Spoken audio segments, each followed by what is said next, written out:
Hi friends! Thanks for tuning in. If you like this video, please give it a like, comment below, and take a moment to subscribe to our channel. Ridgetown, Ontario is a charming little town, known for its friendly spirit and beautiful Victorian architecture.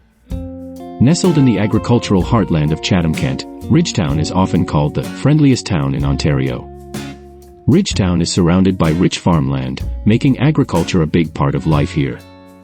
The area is known for its local farmers markets and homesteads. The agricultural focus is taken seriously here, with the Ridgetown campus of the University of Guelph nearby. This school is a leader in agricultural research and offers programs in environmental management, veterinary technology, and more. This town also has a rich past, reflected in its Victorian-style buildings.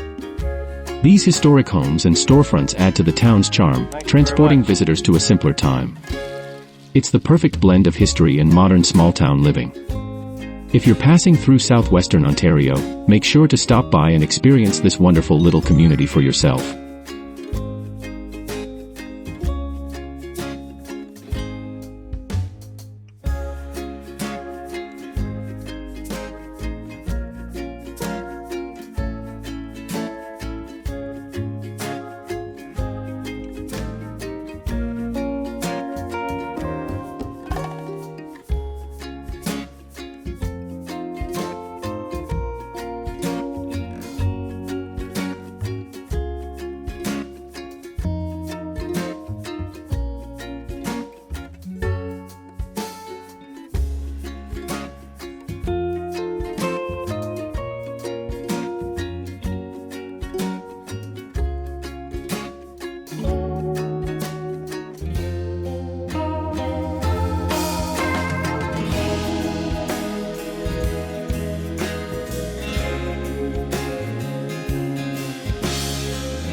watching.